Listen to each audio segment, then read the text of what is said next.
time, we'll turn it over to the audit committee.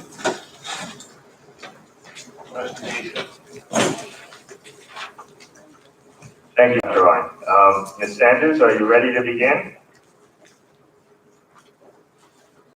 We have Jill Sanders, the external auditor for the school district here, talking about the 2020-2021 financial statements. Excuse me, yeah, that were audited. And Jill, can you hear us?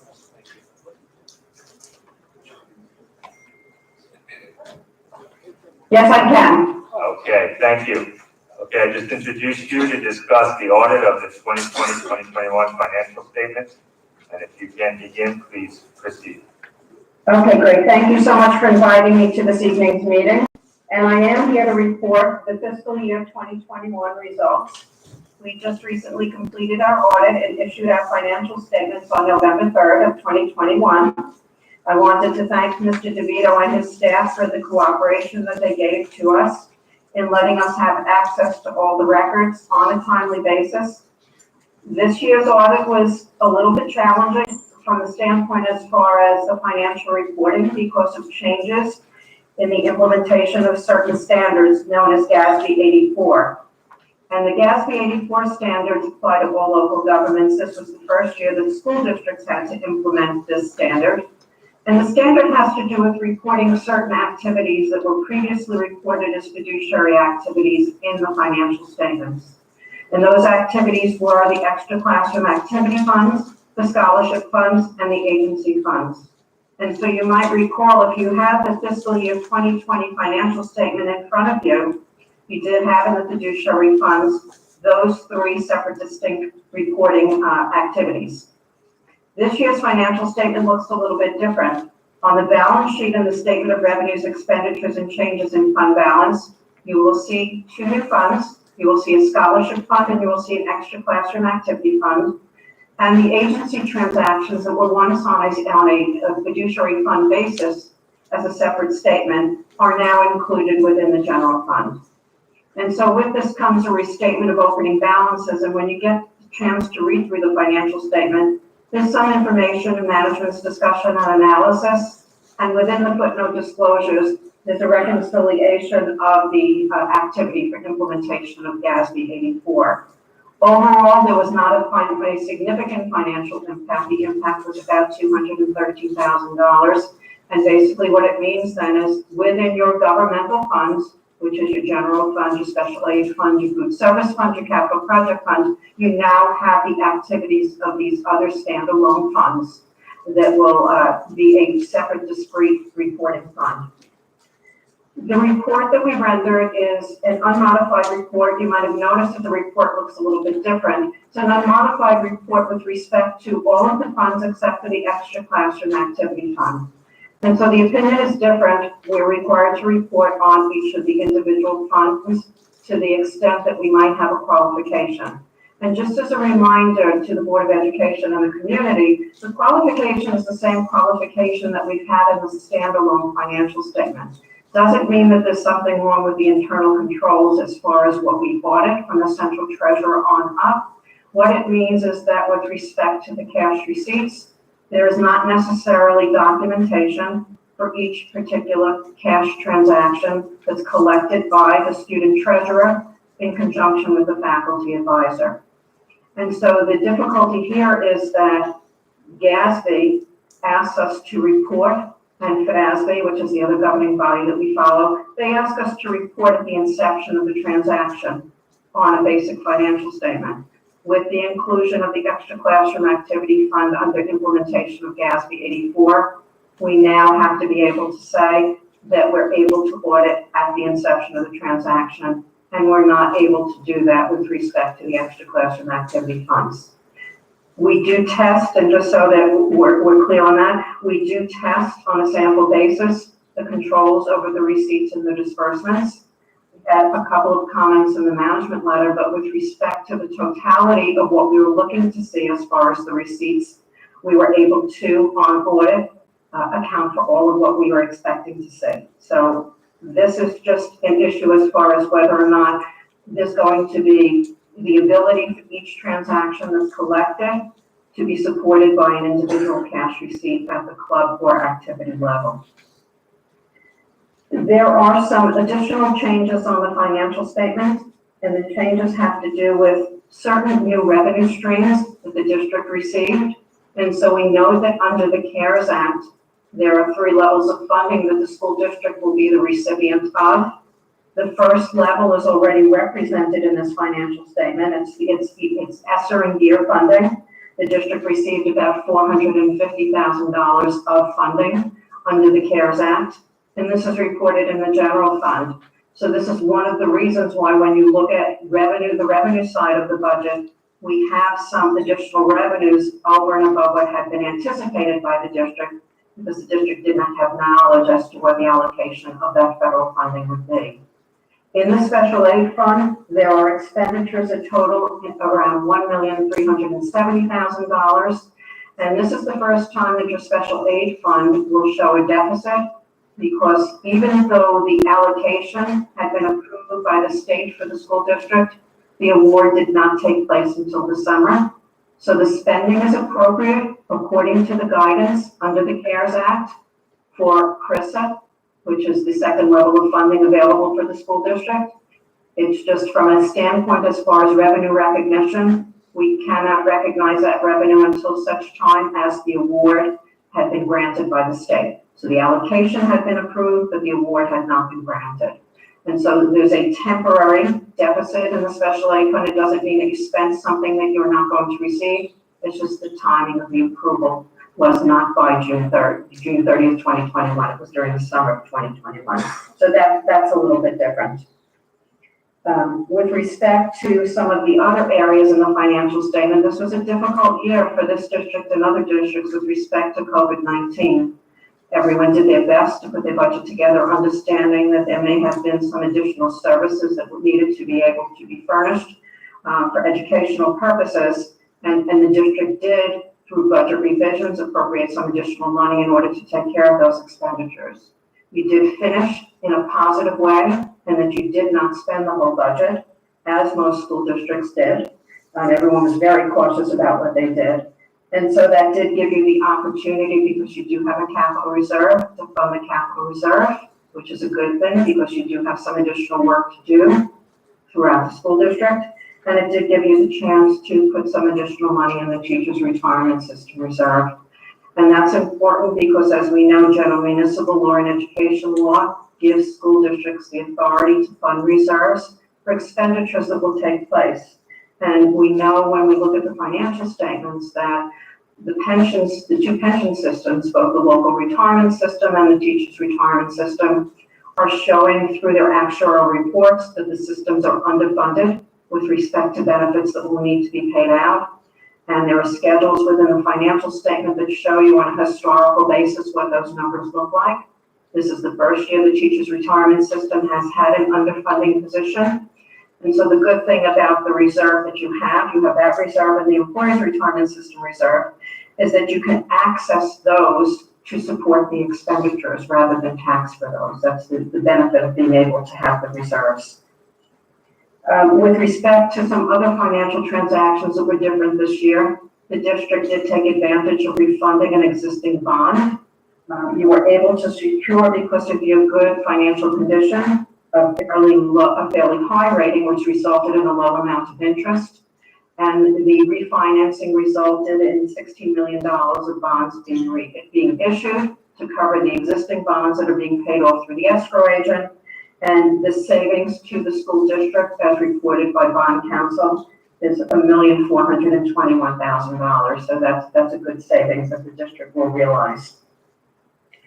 With respect to the other reports that we've issued also an extra classroom activity fund. You'll note that the transactions were limited to some extent because of COVID-19. So you'll see that the financial activity was a lot less than previous years.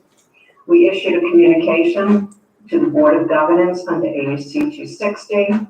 If there were any difficulties in performing the audit, those would be noted therein. There were no difficulties.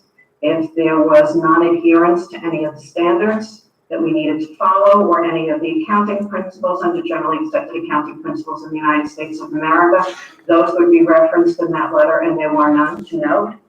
We proposed some adjusting journal entries as we typically do through the audit process, and those are attached to that communication. And the district will be reporting all of those transactions in their books and records so that their reporting of the ST3 information to New York State will match up with the auditor's financial statement. And then we look at the internal control structure, and the district has a very good internal control structure. There are no material weaknesses. There are no significant deficiencies. So this means that we would not expect to see a material misstatement of the financial statement. We understand the internal control structure. We test that internal control structure. We've rendered a management letter. The management letter has just some best practices items noted there. There were 3 items from the previous year. 1 is completely pure. 2 are carryover comments, which are in the process of being worked on. And then we had 2 new comments for this year, which I know the district is currently working on addressing those through their corrective action plan. So that's my report for this evening. Thank you very much, Ms. Sanders. Now is an opportunity for board comments or questions.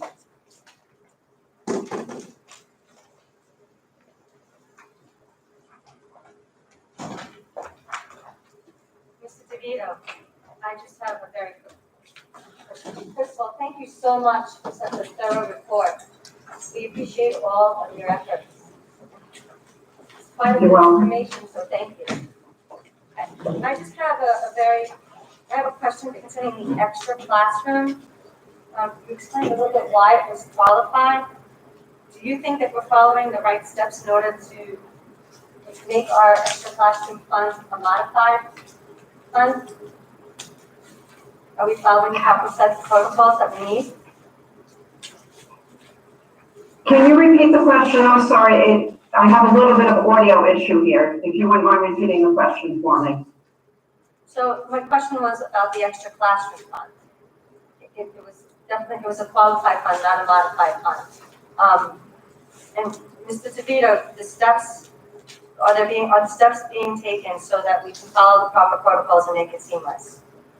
Okay, let me see if I can restate your question a little bit, and Ms. Sanders, maybe this will help. Okay. I think what Ms. Conway is referring to is on page 2 of the financial statements. It shows that the extra classroom activities fund is qualified as a qualified opinion. I think what you stated at the beginning of your remarks is that that's a new way in which you're auditing our financial statements, and that we have to break out each fund and state whether it's unmodified or qualified. And just based on the nature of extra classroom, because you do not see every receipt, it has to be qualified.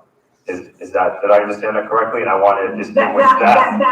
That's exactly correct. And so in the qualified opinion section on that page, it describes that the issue is really with the cash receipts, okay?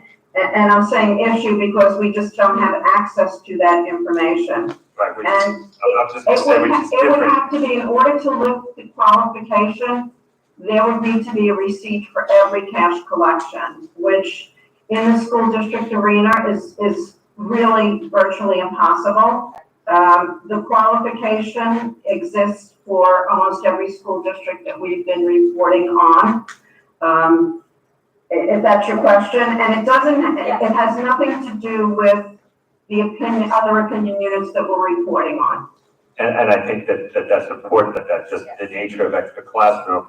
It has to do with the student clubs. It has to do with teaching students how to handle financial affairs in a student club, that it's really a learning experience for them. And just by the nature of the activity, it's not really the district's financial operations. It's really a summary of what's happening with the student clubs, that by the nature of it, it's really difficult to get unmodified. But to distinguish that from a few of the comments in the management letter, which we are working on in terms of trying to work with the students for them to understand when signatures are important, when they submit different forms and request forms, and also working with the new treasurer in doing some more training with him in terms of the process. So there are two, it's related, but they're different.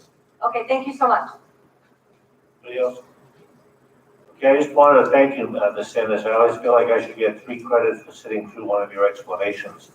I do want to ask this is a question I ask every year, that if Controller DiNapoli were to come down from Albany and to conduct an audit of the district, based on your work this past year, your agency's work, would DiNapoli be pleased with how the district is dealing with their fiscal responsibilities? So that's a good question. So the district has a good set of internal controls in place. And you know that because I had mentioned that there are no significant deficiencies or material weaknesses.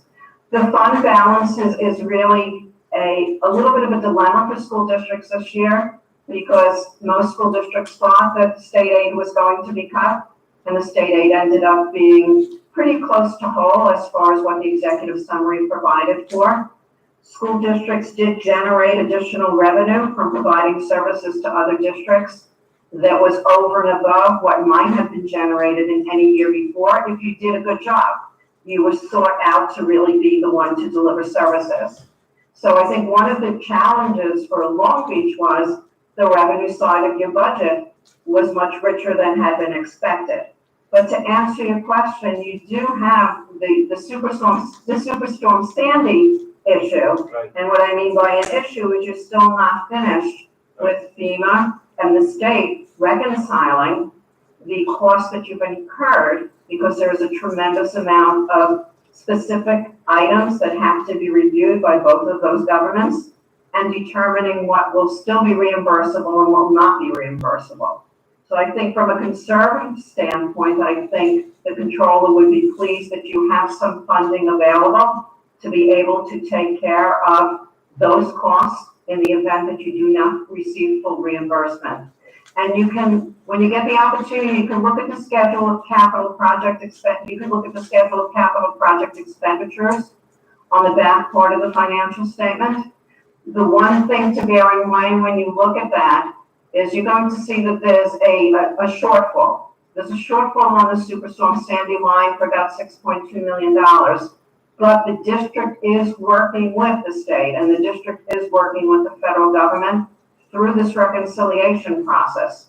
And there is a receivable that's not reflected there. Okay, So at some point, hopefully if the state and the federal government move along a little bit quicker, that will conclude and you'll know what the final number will be. And then you will be in a position to utilize your fund balance if need be to cover that portion of the costs that are not going to be reimbursed. So I think from the standpoint as far as being in a conservative position, I think the controller's office would understand why you are where you are. All right, great, thank you. And I'd be remiss if I didn't give a shout out to Mr. DeVito in terms of the refinancing that allowed us to accrue $1.4 million. So thank you in that regard, Mr. DeVito. You always seem to have your eye out in terms of interest rates, and we're most grateful for that. Thank you. Anybody else? Okay, thank you, Ms. Sanders. Thank you again for your work and your help and your assistance. And thank you, Mr. DeVito, for organizing this audit. Thank you very much, Dr. Ryan. Thank you, Ms. Sanders. The next item for the audit committee is a brief summary of the report of our internal auditor, and Sherry Diamond is going to address the board on this matter. And in terms of the internal audit report, they focus on control areas where the external audit focuses on the financial statements. And Ms. Diamond is going to talk about an area which we focused on over the course of this past year, which has to do with attendance. Ms. Diamond, thank you. Thank you so much for inviting me this evening, and the purpose is to go over the focused area internal audit review that we performed for fiscal 2021. This is a review of employee attendance.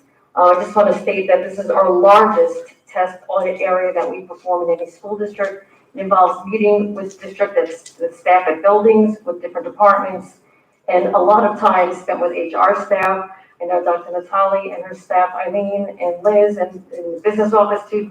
Mr. DeVito, we thank your staff, and in particular, Debbie has fielded unbelievable amounts of questions and back and forth. This is a very detailed report, and a lot of data that we had to review. And I think you'll see that when I start to just go over briefly just some of the highlights of the report that we issued. So the purpose of the review is basically to evaluate that the policies in the district and the procedures related to tracking, monitoring, and communicating staff attendance throughout the district are intact. And we're also ensuring that employees are accurately paid with respect to attendance and how that's being balanced and tracked in the district. How do we do that? Well, we always start by interviewing district personnel that are responsible for the procedures that we're looking at, in this case, attendance tracking. This included interviewing different attendance clerks, as I said, in several buildings, as well as department heads in transportation, food services, and buildings and grounds. We also had to gain an understanding of what went on in the HR department. They were responsible for reviewing and processing the recorded hours worked, for documenting employee absences, following up on absences, and tracking employee time off balances as well. So it's a lot of work that goes behind the scene. We should just first of all and foremost commend the district that you have all these controls in place. We obviously have to look at the district's policies and procedures regarding attendance of staff. We look at your bargaining unit contracts. Like I said, this is a very deep review. It involves a lot of moving parts for every single attendance code that you have there, and for all the nuances that may be spelled out in particular employee contracts. So there are obligations regarding how those procedures and the payment for time off would consist of. We also evaluate the accuracy of attendance and information maintained within the financial software Envision. I'm just going to point you to the scope of what we looked at. On pages 2 and 3 of the report, we just provided some charts, some overall charts of types of absences that the trending absences that we saw in the district. The prevailing absence was sick. I will tell you, this is in every district and probably most companies. This is the typical time off that we see category. We also indicated the number of employees that were absent before and after a holiday or a recess period. It just should be noted that not all absences require a substitute employee, but this is really just more for information purposes only for the district to kind of have this data that since we had already had to go through and analyze it, what was entailed. If you look at pages 3 through 5 of the report, you'll see that we've performed a lot of different tests and a lot of analytics. Some of it 100% testing based on the type of absence code that we encountered. This was accomplished by getting what's called an attendance detail report generated from Envision for the 2019-2020 school year, and to look and assess whether the absence was properly substantiated and the correct absence code was charged correctly in Envision. As there can be a payout upon separation, it's important that these balances are kept appropriately and accurately. We also performed a lot of different analyses of attendance codes that were used and assessed that the attendance codes were, in excess of any kind of contractual agreements or any other things that stood out that we found. I will say overall, this was a really difficult test to perform. We did it, following a year that was just crazy when school closed in March of 2020. So we evaluated that. What was really good about this review is that we got to look at the procedures that we're having before COVID, what happened during COVID, and now we are in really good shape for if anything kind of gets thrown at us. So a lot of good internal controls were in place. There was really no significant findings here at all. And I think what came out of it, and you'll see from pages 6 through 22 of the report, you'll see a lot of different types of recommendations that are really just to improve, to ensure that the district can more effectively and efficiently track and monitor attendance balances. So some of the recommendations that we kind of got into are really like looking at the list of attendance codes. There's a lot of them that were there. Some of them are just not used anymore. Really making sure that we're only using those codes that are necessary to remove any kind of ambiguity or somebody putting in and entering an incorrect code by mistake. That causes more work on the back end side. We also are a big proponent of procedures and implementing proper procedures and communicating them to employees, just like your policies, is really critical to ensure that everybody understands what they should be doing within the district as it pertains to attendance tracking. So there's some reconciliation procedures, and we're talking about extension of current attendance procedures, and I believe that that's already starting to be in process as well. With the procedures manual too, internally, and that again is to summarize, the contractual stipulations. We have some of that already from our work papers. We're happy to share anything that we did. definitions of attendance codes, when to use them, when not to use them, what has to be supplied with a specific attendance code to make sure that, the attendance is being tracked and people are not abusing the system or misusing the system. We also would recommend that your automated attendance system, Overtime, and an ASOP get used, a little bit more regularly in the district. These functions, it has a lot of functionality, can improve a lot of the efficiencies and the information flow. We did note that some of the accesses granted within those applications, can be further restricted so that we can capitalize on the types of reviews that are going to be performed by people entering versus people reviewing. We also noted that the district uses frontline applications, My Learning Plan, that's your professional development software, along with ASOP, that's your absence management software, both frontline products. And to work with them and to see if there's other features that you might be able to implement. We've been doing this test, actually, we did this in 2 other school districts, which is a little kooky. And one of the districts that we work with, we noted that they're really using ASOP in a different way. So we're gonna be passing on that information and seeing if that's something that the district would like to embrace, if it's worth doing, and to reduce errors and again, increase efficiencies. And then we just looked at the Envision access permissions within the attendance module there. And we just noted some of the logons could have been disabled in a more timely fashion. And just to update those attendance roles, I mean, this, again, it would not compromise the entry of the information that was in there. That's pretty much the wrap up of the 22-page report and the very intense review that we performed of attendance. I just want to know if there's any questions about that review or anything. First, I want to thank you, and I want to thank you for going through it so quickly, and still touching the points that needed to be touched. Thanks. I do have just a couple of questions. It's a grammatical question. I was concerned in the text how the adverb haphazardly was used so frequently. Yeah. Rather than randomly selected cases or randomly selected individuals or whatever. Yeah.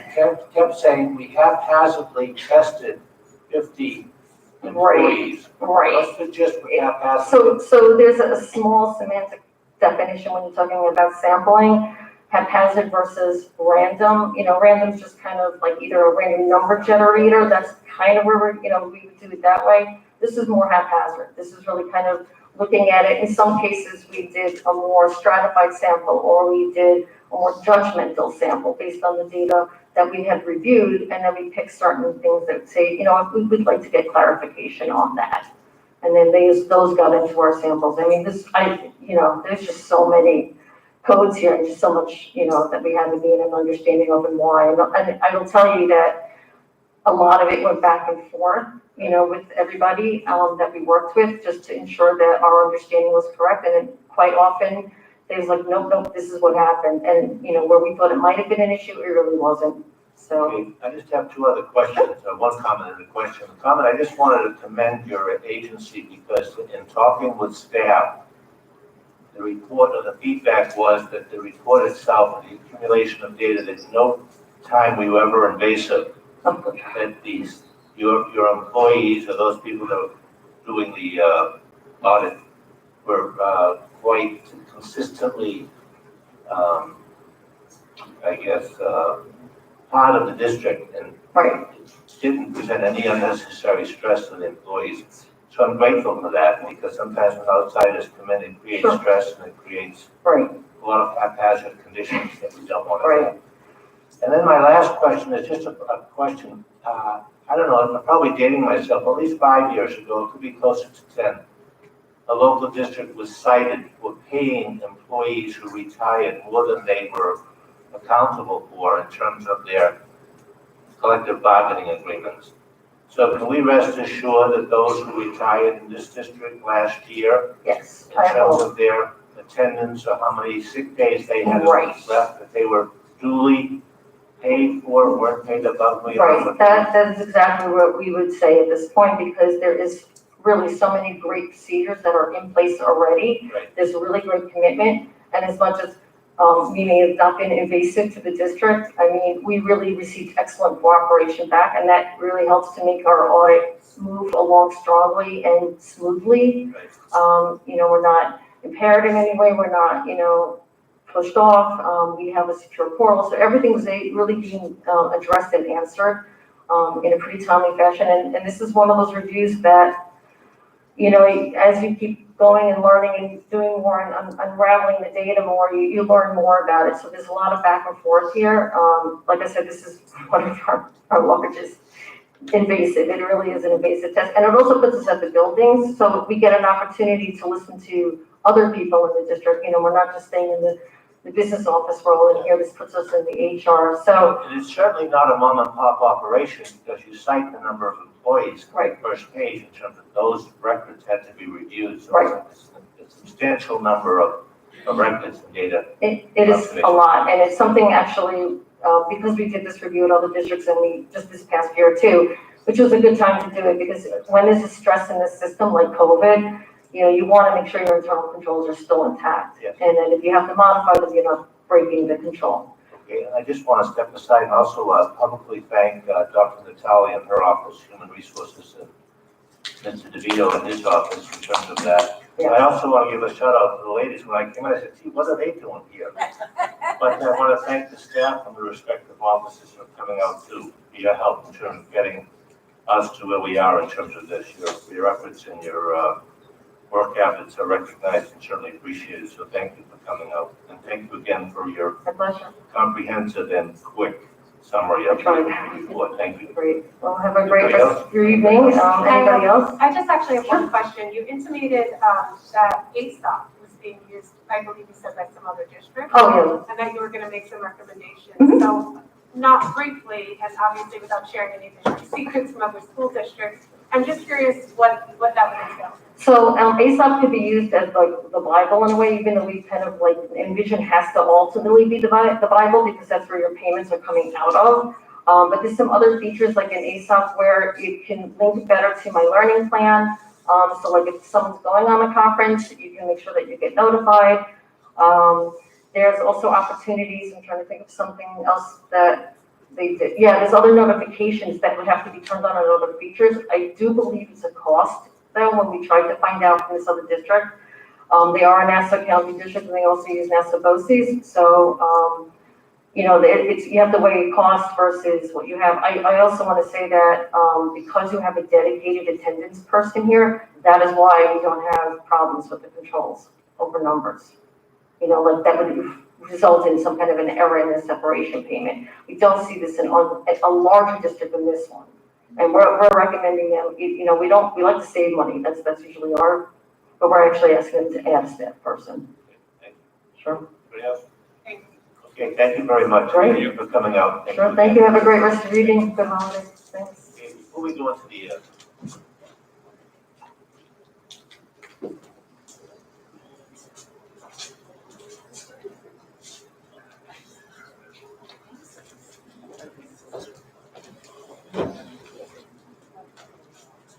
just wanted opening remarks, since it's sort of a different kind of opening to the audit reports. Thank you again, ladies.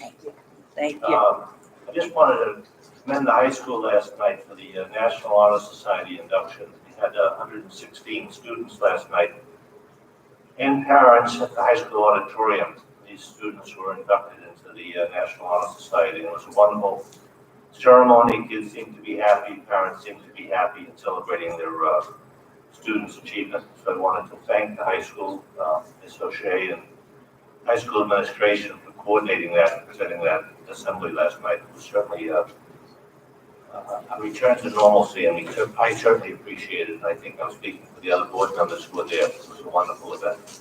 So I turn the meeting now over to the superintendent of schools. Thank you, Dr. Ryan. And tonight, we again are combining our student showcase and our presentation. And I'd invite Ms. Cudero, who's our Director of Social Studies and World Languages, to present on two exciting, relatively new initiatives happening in our district.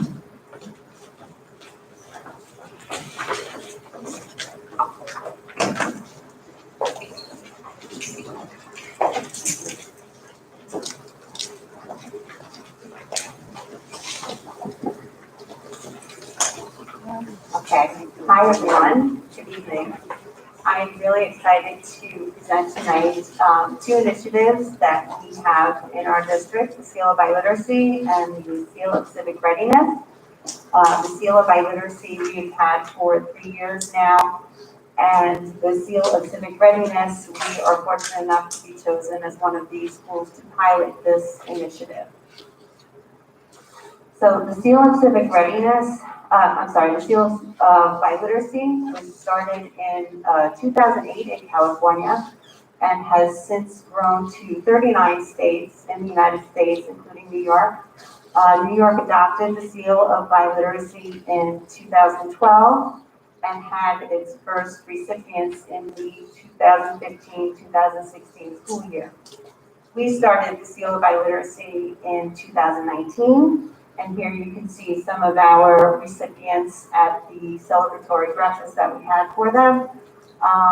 We had 37 recipients for the Seal of Biliteracy in 2019.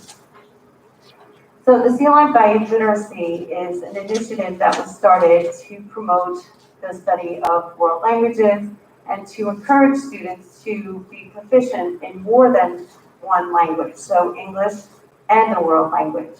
Thus the phrase biliteracy, similar to bilingualism. So it is, in fact, literally a seal that gets affixed to the high school diploma as a symbol of the achievements and accomplishments of the students in the areas of English and world languages. You can see the seal on the upper right-hand corner of the slide there, and you can also see our last year's group of recipients at their celebratory breakfast, where there were 56 students who received the Seal of Biliteracy. In addition to having the seal affixed to their diploma for graduation, the recipients also received certificates from New York State as recognition, and they received a medallion that they proudly wear to march in graduation, and there is a notation next to their name in the graduation program. All of those are symbols of all of the accomplishments, not just from senior year, but from all of the years of study of world language and English. So in order to achieve the Seal of Biliteracy, students have to prove that they are proficient, obviously, in English and a world language. And they can do that in many ways. Our students particularly complete these requirements using the top band, which is proficiency in our world language, actually mastery in world language 85 or better, and 80 or higher on the New York State Regents exam in English. And in order to get the remaining points, they complete a culminating project in their English class and in their world language class. And then they present these projects to a committee comprised of world language teachers and English teachers who assess their language skills as well as the content of their presentations. So here we have some samples of topics that the students can use for their presentations in the different English classes as well as in world language. And the students present these topics to the Seal of Biliteracy Committee, where they are evaluated on language, message, and interactive and receptive skills. And these are evaluated on a scale out of 15, and the students need to accrue 11 out of 15 points. I share this slide with you not to toot my own horn, because it is an email from a representative at the New York State Education Department, Office of Bilingual Education, where she congratulates us, all of us, the entire district, for the number of seal recipients last year, especially during COVID. So for me, that is a tribute to the teachers and the students. Collaborative effort of the teachers for language, English, and EML, and the students that they help to complete the process and encourage throughout the way. I was also part of a committee that revamped the language standards. I'm not sure if you're familiar with the language standards, but they haven't been revised in many, many years. Many of you are familiar with language acquisition skills, where we talk about reading, writing, speaking, and listening. So we reworded that to have a focus more on communication and the different types of communication. So when the students come to the Seal by Literacy Committee, they demonstrate that they can use interpretive communication to understand questions that are asked of them. They can use that to understand what they're reading and researching. For interpersonal communication, they can actually communicate extemporaneously with one of the committee members as they ask and answer questions. And finally, presentational communication, where they are presenting all that they have learned in English and their world language. Another aspect, obviously, of world language study is culture, and what they included in the revamping of the standards for culture is the idea of comparing one's own culture to the target culture. And these are some of the topics that the students use for their world language presentation for the Seal of Biliteracy. We also offer students many opportunities to compete in contests and competitions for world languages, in the language, in poetry, creating posters that promote the study of world languages. And all of that for the Seal of Biliteracy, as it turns out, was used as a model for the Seal of Civic Readiness.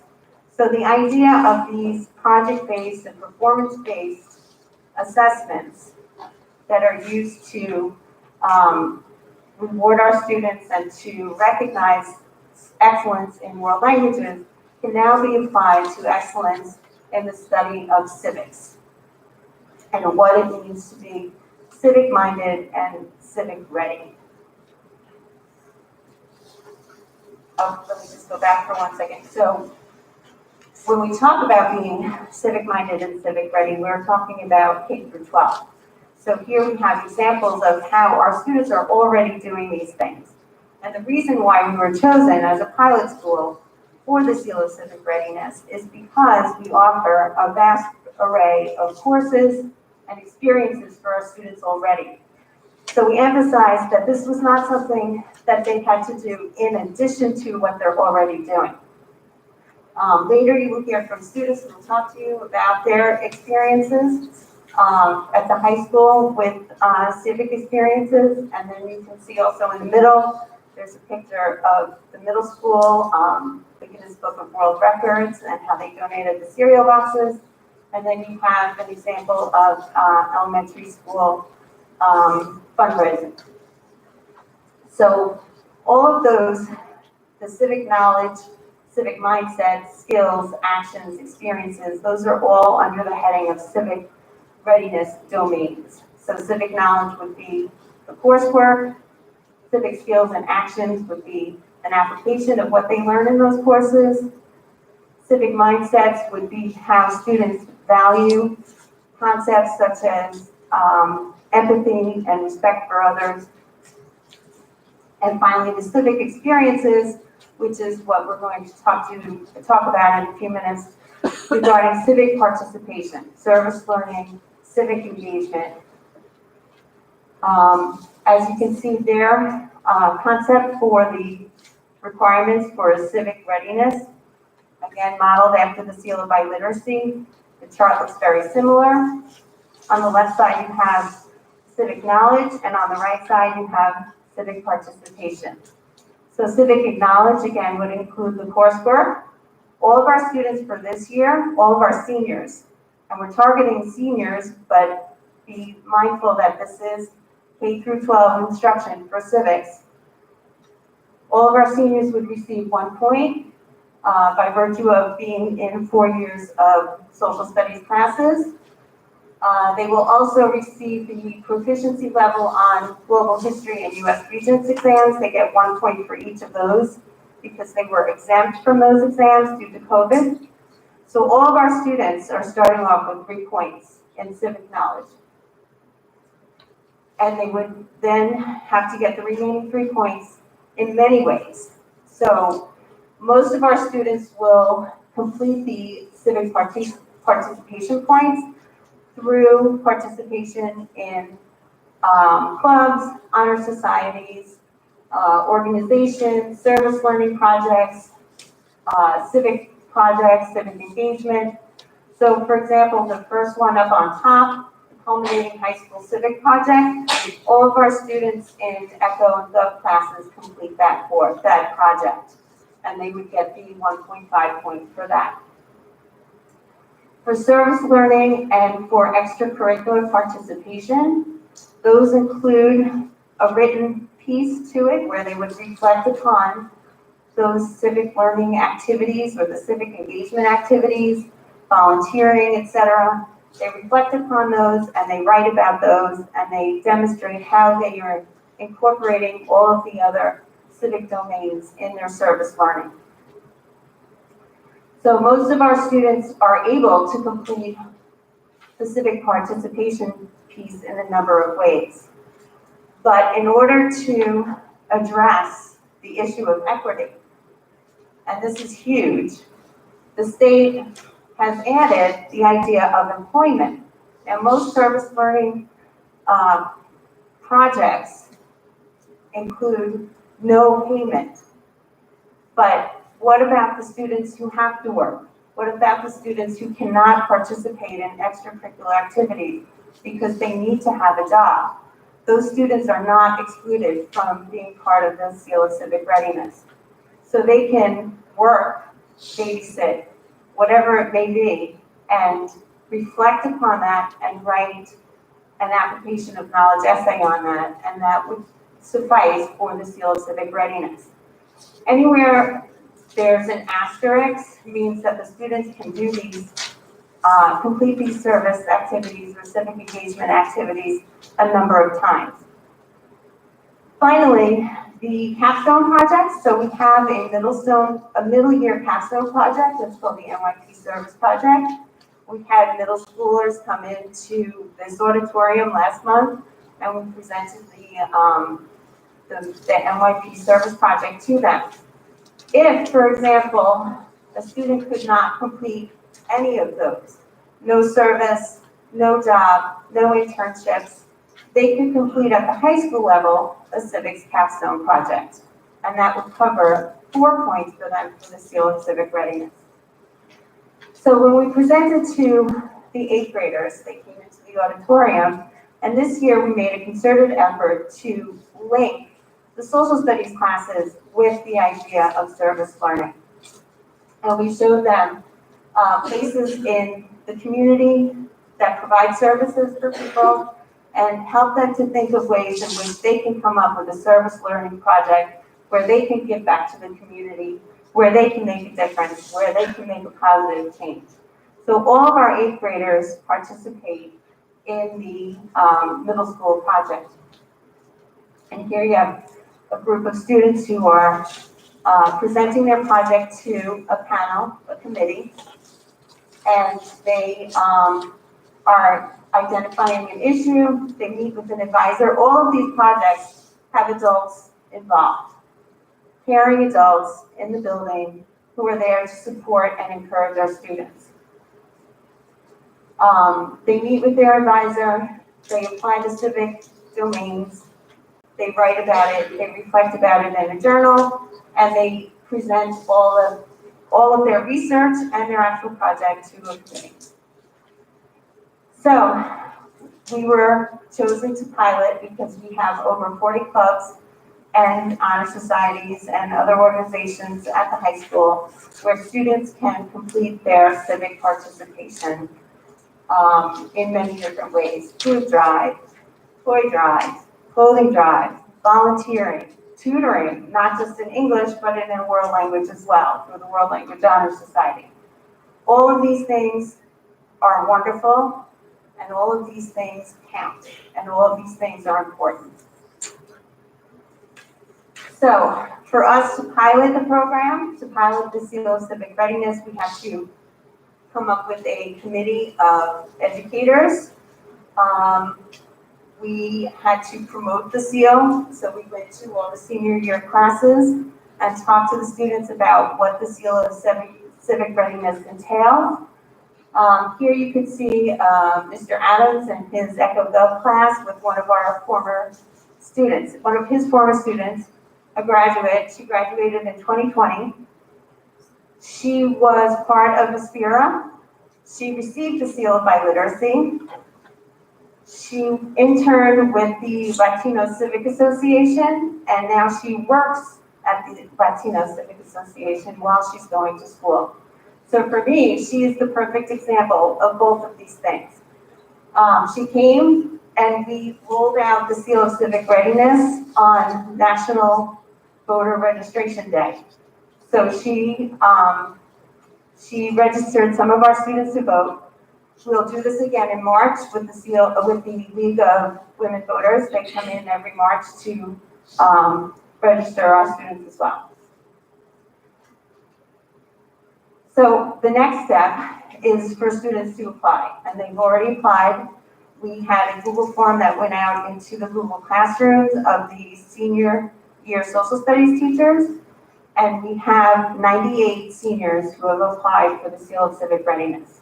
So that's 1/3 of our senior class. So getting involved, being involved is something that's part of our school culture. It's part of the high school, it's part of the middle school, it's part of the district. It's what we do. It's what you do as a community. You give back to each other, and it's just, quite frankly, it's a beautiful thing. So the students themselves encourage each other. You'll see there's student artwork that was in the high school. It says, "Time flies, get involved." And that's exactly what our students do. So this year, we get to formally recognize all the hard work of the students with the help of the teachers at graduation for the seal of civic readiness. An added plus to the seal of civic readiness is that it can also serve as an alternate pathway to graduation. So for students, for example, who may not achieve proficiency on one of the social studies exams, now that won't be the case this year, but perhaps in the future, if they don't achieve proficiency on a social studies exam, because there are 2 of them, they need just one, they could present the seal of civic readiness as an alternate pathway, or a world language checkpoint B.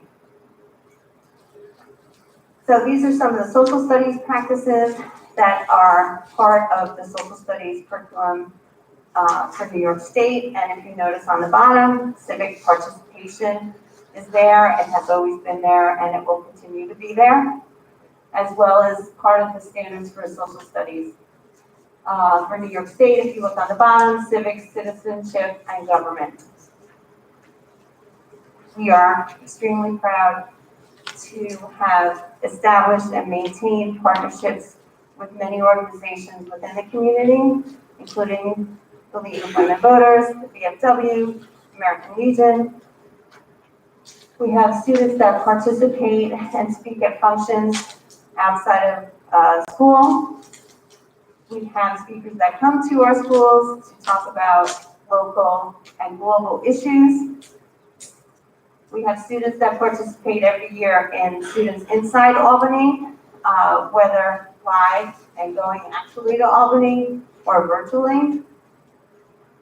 We have special events to commemorate the Holocaust. Every year we have survivors that come to speak, or we see them virtually. And every year we have students that participate in the MLK Junior Contest. We also have special programs at the middle school and the high school, the No Place for Hate programs. And lastly, for the seal of biliteracy and for the seal of civic readiness, they instill many of the traits that we look for in a profile of a graduate. But all that is great when it comes from me as the Director of Social Studies and World Languages. but it's even better when you hear it from students themselves. So I am so happy and proud to have 3 students who are going to come up tonight and share with you their experiences with world language and with their plans for the seal of civic readiness. Now, I need to add a disclaimer in that we rolled out the seal of civic readiness, but we have not yet rolled out the seal of biliteracy. So they're going to talk to you about their experiences learning a world language, and we have representation from each of our world languages: French, Italian, and Spanish. Okay, so we have Natalia, who's going to talk to you about her experiences with Italian and the seal of civic readiness. Ciao e buonasera, mi chiamo Natalia. I've been studying Italian in the district since 6th grade, and just to tell you all a little story. In 5th grade, when we were deciding what language we would be taking in middle school, I decided that I was going to study Spanish. And a few weeks before 6th grade started during the summer, I took a trip to Italy and I visited my family in Italy for the first time. But I decided to take Spanish because I figured that it would be more useful and it's obviously a beautiful language as well. So when I traveled to Italy, I traveled to Rome, the Vatican, Positano, on the Amalfi Coast, and then I went to a small town called Monteletto where my grandparents are from, and I visited my family for the first time. And that trip, I had a connection with my culture, and in that instant, I realized I want to learn Italian. So I still sat in the Spanish class for that week, the first week of 6th grade, but I then switched that into Italian, and ever since then, my passion for learning the language just grew immensely. And in the future, I would love to study abroad and live in Italy and be immersed in the culture and strengthen my connection with my culture.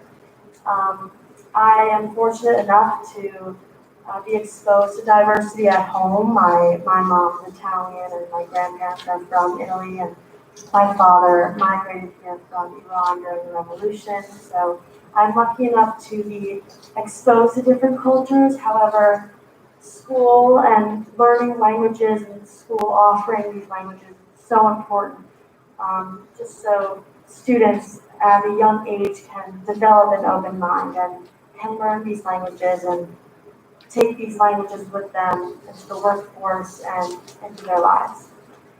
Now to the seal of civic readiness. Last year, I took part in the Students of the Year campaign, which is a campaign hosted by the Leukemia and Lymphoma Society.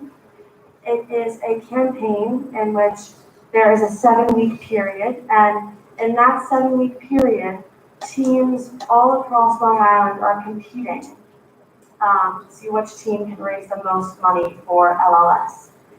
Last year, I led a team. I recruited 22 members in about late November last year.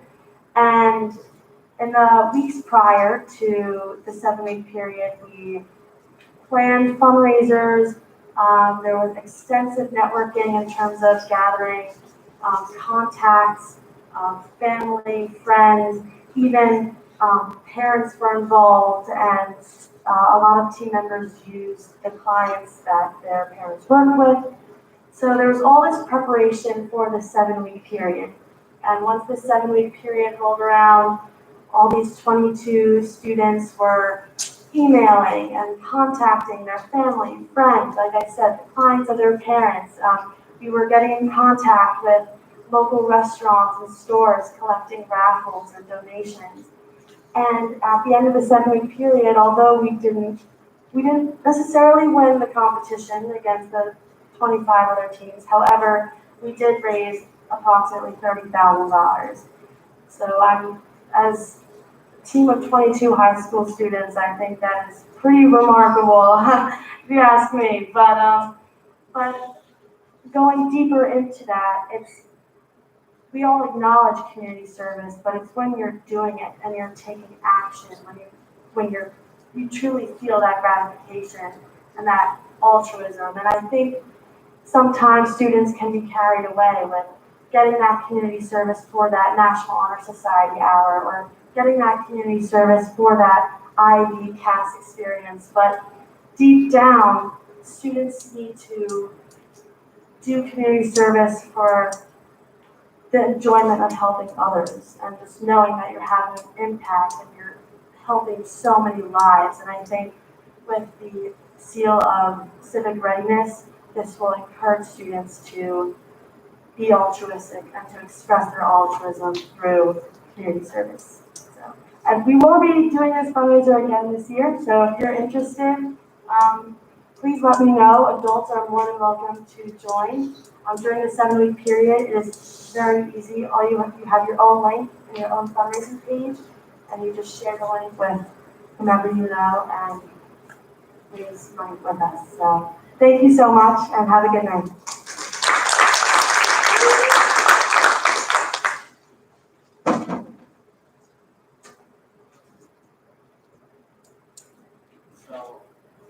So I chose to partake in the Seal of Civic Readiness as part of my CAS and IB diploma.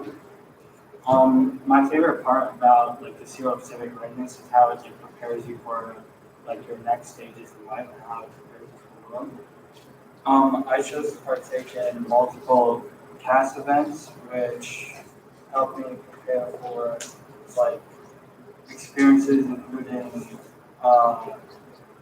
Key Club. One of my clubs that I chose to partake in was Key Club, which fundraises like student-based projects. I also chose to partake in the Long Beach Soup Kitchen, which collects foods from around the community, and it's donated to the homeless. This past Halloween, we went around Long Beach and we collected like donations from different people, and like instead of candy, we chose to take canned foods to be donated to the homeless. We also got a heavy donation from Key Food, and they donated like a bunch of stuff. They donated toilet paper, paper towels, food, canned foods, and a bunch of other stuff for the homeless. We also would raise money for Eliminate, which is a UNICEF project which fundraises for mothers in 15 countries with children born with tetanus. Abroad, the disease is becoming more and more prevalent, and we chose to help the cause by donating money from that we collected from students. Another project I participated in was Color a Smile, which collects pre-printed drawings from and asks students to color them in. These drawings are then donated to Children's Hospital around the world to be then sent to hospitals and like have them hung up on the walls, because like as you know that like hospital walls are mainly like boring and white, and we chose to decorate them for children. So these projects all represent how like we can partake in different projects around the globe and help like be part of the community and serve like better for the globe. And as part of the Seal of Biliteracy, students can partake in 4 years of the high school and 4 years of world language courses in high school, and it's also for ENL students. It states that the graduate is literate in terms of communication, both written and spoken language in English plus another language. It requires students to have 2 projects, in world language and another in English. The projects are then presented to a panel of English and world language teachers. It If the student passes and satisfies the academic requirements, they are awarded the seal. Students like myself have the opportunity to take part in clubs like World Language Honor Society, which requires students to have at least a 90 average in world language classes. So the club requires students to have at least 40 hours in both world language tutoring and just fundraising. So like over the football game and homecoming, we were able to collect money and gather donations for the club. We were also able to, so the reason I chose to take the language I did, I chose French, is because of my native French speaking cousins in Canada. And I thought it was a great opportunity to be able to speak with them in like their native language and be able to learn the language myself. And yeah, I thought that it was a great language to take. I also speak another language, Urdu, which is my native language. And I think it's important that we learn another language to be able to communicate and show emotions to both like people that don't share the same language. And if you're able to do that, I think you have a much better experience with both like my family and like people that I meet. And yeah, that's the reason I chose to partake in the seal of my literacy. And that's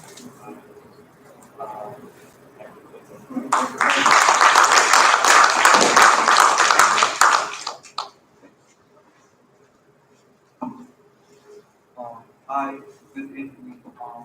My name is Nicholas Cartagena, and I was um, I was born in a different country, Peru, and my background is that I have received private education from a Marist um, religious society in Peru, which allowed me to earn private education that many kids of my age were not able to receive at that time. So when I came to this country, I was 11 years old and was able to meet both of my parents who have also came to this country at my age. Um, when I came to middle school, I chose to learn Spanish and reinforce my native language because I wanted to meet many new cultures of Latin American countries, such as Honduras and um, Costa Rica, many countries from Latin America, and I was able to meet many people who also had similar experiences in Latin America, like learning how different, how difficult it can be for a someone who comes to this country um, to build a better future for themselves and for their parents and from their families who are and their anywhere in this world. So being able to go to Spanish classes and learning different cultures that teachers do teach about Mexican culture, they present new cultures that students have never been able to learn about. I think that these years were important for me to be able to meet so many people that I never thought that I could ever be able to socialize with. There were many people who had helped me to be able to apply for the Seal of Literacy and the Seal of Civic Readiness. That I'm very grateful that Long Beach High School and Long Beach High School has allowed me to reinforce this native language in an advanced level. Um, I believe that this language, Spanish, will allow me to socialize with other people who have Spanish as their main language, to be able to, when I get to get my degree in at Young Day Criminal Justice College, I will be able to study forensic science and travel to Latin America to work in different countries where there's need to, where simply there's no accessibility to this type of degree, forensic science. I would also like to go back to my native country and be able to meet my family who are still difficult, going through very difficult times, and I want to be able to inspire other people, other kids, other young adults who want to build a better future, and show them how they can make their way to actually make it start a new life, go and take a direction where go to a country where there's going to be better opportunities to succeed. In my case, I have been very lucky to kind of be able to access all these programs, EML, English as a new language, and to be able to make my way, to make my way to college. And I think that it's important to know how different cultures, such as diverse Latin American countries, can come to this country and learn more about themselves, things that they have never noticed about themselves. I have learned many things about my country that in this program, EML program, that has allowed me to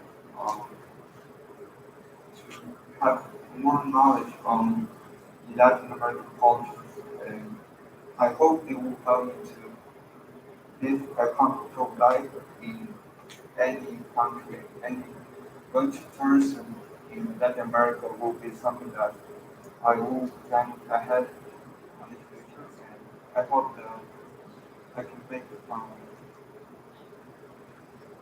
I can make I hope that it will serve me good for the civic readiness. As I was I have received private education from the Marist Society, Marist Religious Society at Peru. I wanted to come back to my religion, which I was able to go to the Long Beach Church on St. Mary of the Isles, and I have been able to connect back to go back to my principles of religion, the way I was instructed as a kid, and go back, learn all, um, yeah,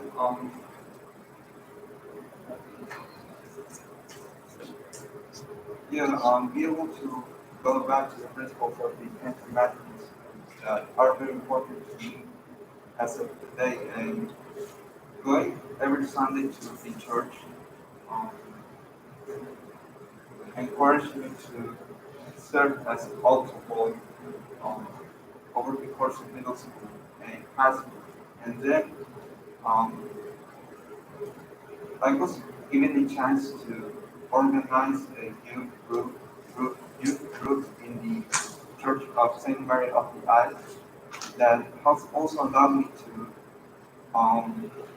organize social gatherings in order to help other people who are in very bad conditions, mental conditions, psychological conditions. We are helping many people who are in bad conditions to start a new life to become better people because yeah, there are many people who also come to this country um, having a bad experiences probably in their young as like coming to this country and having experienced trauma, having experienced probably um, illness, deficiencies, and we want to help them to come to this youth group in church so we can who make socialize with people of our age and make others be civilized or be ready to become civilians within the American community. I was also given the chance to talk to social leaders at the church, at the religious community, to learn about how to organize fundraisers and charities. Um, Many that I hope that I will be able to use this knowledge to organize fundraisers and charities within countries in Latin America and probably here at the church. I want to be able to, I want to let other people my age that through community service one can learn many skills, social skills, like for example, this skill of learning fundraising and learning how to organize charities in order to create a better future for this community. Yeah, that's it.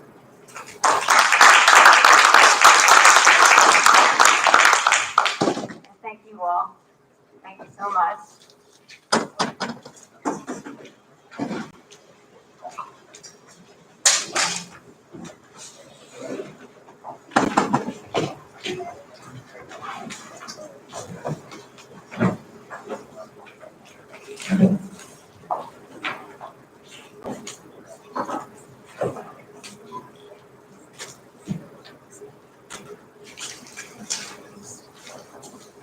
Any Board of Education comments? Hi, Dr. Ryan, I do. First of all, thank you so much for this wonderful presentation. Some of my questions actually were answered by your wonderful students. One of my questions was, why is this program important to our students? And they really expressed themselves quite well. That really struck me a lot, especially when you stated about how when they fundraise, they learn that they're actually getting so much enjoyment over helping others. And that is a true gift to give to our students. They're expanding the knowledge from their textbooks onto real life, and it seems like it will follow them. So I thank you for that. I would like to ask, is this only for seniors, the seal of biliteracy and seal of civic readiness, or do you have plans to introduce it earlier to maybe say juniors? Or maybe the children know by freshman year, this is something that they want to follow through, these are some of the steps that they can take to do so? So for this year, for the seal of civic readiness. We can't hear you. For the seal of civic readiness, because we're piloting it this year, it's targeting the seniors. Right. But we are going to roll out both programs much earlier, so that we'll start with juniors. We're rolling out the seal of biliteracy this year a few months earlier. The reason we don't roll it out sooner is because they're already doing these things. It's just a matter of them presenting to the committee for the seal of biliteracy. So all of this is not an add-on. It's not more than what they already are doing in English or world language. It's just that we then have to schedule the committee interviews for the seal of biliteracy. So we do want to, and always stress the importance of studying the world languages, starting in third grade for Spanish, and then sixth grade for Italian and French. Okay, I really was very happy to see also the fact that elementary students were also getting involved and they were learning the importance of giving back and being part of their community and showing some civic readiness.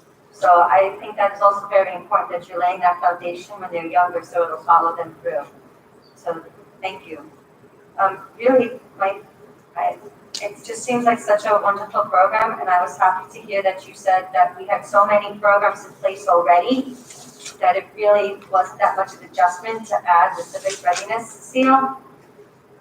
So thank you so much, and I look forward to the end of the year and seeing what we Yes, have. So we're thank very you. excited. And it's interesting because you did mention, some of the teachers also asked, what if how are we going to get the students to do this? What if they don't want to do it? What if they're afraid? We have 98 seniors who applied, and you can hear, from them the excitement that they have in the projects that they're already doing. Well, and you brought back the alumni as well, Yes. which I thought was key. So thank you. Anybody else? I just have one question. Great presentation. Thanks again. Thanks to the students for getting up and speaking in front of us. It's not that easy. So civic readiness is very important to me. I just have a question of the seal of civic readiness. It seems like a lot of what the kids are doing is incorporating their daily habits and lifestyle, and they're just bringing it forward. How are we qualifying what they're doing? Is there projects? Is there written? Are they specifically, because it's great to do fundraisers, it's great to be involved in the community, it's great to be involved in nonprofits, but this is a seal, this is a certificate. How are we qualifying what they're doing as part of an educational enrichment program? That's a great question. So as part of the pilot program, we need to provide exemplars and templates for the civic knowledge essay. So that's one way to qualify what they're doing. The students would need to provide evidence for what they're doing. So for example, like Natalia, we have the pictures, but she also would probably have receipts and records of her fundraising. All of those things can be uploaded. So as the Google Classroom that the students will join will have areas where they can upload evidence of their participation in these activities or employment, as well as the essays that they need to write for the civic knowledge piece. So there's definitely oversight. Okay. I just had a couple additional comments. Sam asked my questions, so thank you. I wanted to thank the students. Thank you for bringing them here tonight. I know it is not easy to get up in front of us and speak, but I think, this is what I love to see is you guys sharing with us, and I've said this before and I'll say it again and again. These presentations are awesome, but it's not for us, it's for the students, right? These are programs that are available. So I'm really thankful that you guys are here. Some of the things that I heard all of you say were things like, I took notes, like build a better future, inspire, learn about different cultures. A young man over here talked about socializing with people in your native language. And I think it's amazing that we have this opportunity available for our students. So thank you for sharing it with us. On a side note, Natalia, my son was involved in the group of 22 students she was referring to last year. And she really underplayed her efforts here. This was a Herculean effort. She ran this during COVID. And the kids that were involved were all really motivated, but they weren't in person for half the time. So I really want to recognize her for that and her efforts. And Dr. Ryan mentioned the National Honor Society program last night. I also want to highlight Natalia, because not only is she doing all these amazing things, speaking another language, fundraising, she is an incredible talent. Last night played the violin, and she was also singing. So it just shows what you have available to you as a student in the Long Beach school system if you take advantage of. She is a pure example of a kid that has really harnessed everything she possibly can and gotten the most out of her education here. So thank you for being that exemplary student. Thank you for the presentation, and thank you, students. That was great hearing from you.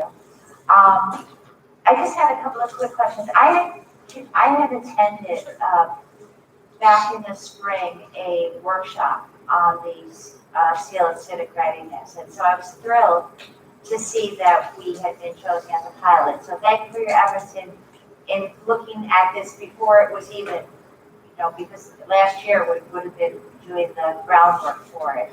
So I was glad to see that we're on top of it and we're looking for new ways to give our children's paths through high school. With respect to the seal of civic readiness requirements, does the individual student determine what their civics project is going to be? So yes, it's student choice with the help of teachers. So does the teacher have to say over, if the student comes in and the teacher doesn't care for the student project, does the student have the ultimate say over it? I can't imagine that happening. But I guess if, for example, the student comes up with something that might put the student in danger or might not be appropriate or might not be overseen by adults supervision. No, I'm not thinking about that. I'm thinking more in terms of political views.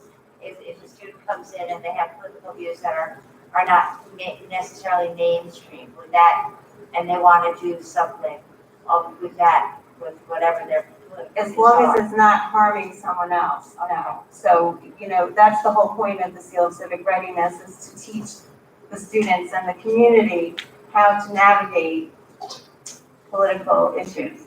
Okay, great. And what is the, I know that it was a very full presentation, so you didn't have a chance to explain everything, but what is the Civics Capstone Project? Is that what these children were talking about? So the Civics Capstone Project is one is at the middle school and one is at the high school. The middle school one, I we got already the middle do. school one, you explained Right, that. so the high school one, it counts as 4 points. And we're looking at that project as a safety net for a kid who doesn't have any of the other things. Because that would involve having a student come before a committee. So we're not gonna have all 98 students coming before a committee to talk about their community service projects and their civic engagement and their internships, et cetera. They don't have to. If they're doing all of those things, then they would write about it in their civic knowledge papers. So the Capstone Project at the high school level is really for students who don't have anything else. But what is it? It's just a committee, it's just an interview. It's the same thing as, committee? I'm sorry, so it's the same thing at the middle school. So the student would identify a social issue and research it, and then find ways to get involved in the community and rectify it if it's a problem that they would like to change or something they would like to fix, and then present their project to a committee. So basically, the difference between that and the other students is there's no written paper.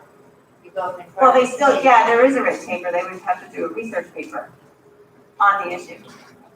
I'm not following it, but I guess so, after we're not a pilot anymore, I get it. All right, and as part of our piloting of the Seal of Civic Readiness, one of the things that we have to do is collect data in order to determine if attainment of the Seal of Civic Readiness reflects diversity, inclusion, and equity. What does that mean? So that means to make sure that we are providing experiences for all of our students. And has our collection of data indicated that we're providing experiences to all of our students? Yes. Okay. Great. All right, that's all I have. Thank you, and thank the students. We appreciate you coming out tonight. Thank you. Yeah, I guess I'm last. Thanks to the school year and thanks to the students for your presentations. I just have 3 comments. The first is, you mentioned the number 51, you mentioned the number 36 in terms of students who received the respective seals. What happens if the child doesn't? If he goes through all this work and the committee doesn't determine he or she, is there an appeals process that the student has? And what is that process? there's not, so if there, we set it up so that most students can achieve it. We want to set them up for success and not failure.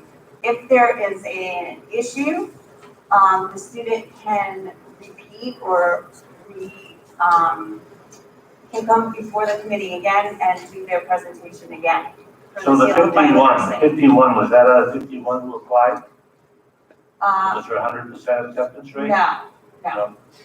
There's never 100%, and sometimes it's because the student doesn't have the grade point average in the end. Sometimes it's because the student just decides that they don't want to do it, so they don't show up for the interview. Right. We've had students that have come to the interview and then just did it in one language and not the other. These are realities of going for something, as prestigious, I guess, or as rigorous as these type of things. But there are many schools that offer the seal of biliteracy where there are a lot more students that don't get it. Are you satisfied with the appeal process? Yes, Are the students satisfied with the appeal process? I haven't asked them. I guess maybe in the pilot we might want to do that. How many languages approximately are spoken at the high school? Do you have any idea? For Roughly? world languages, we have French, Italian, and Spanish. Yeah, I'm talking about incidental languages, maybe not from curriculum, but other languages that are spoken in terms of. I don't know. That would be a question for Ellen Daza, or Anna. All right.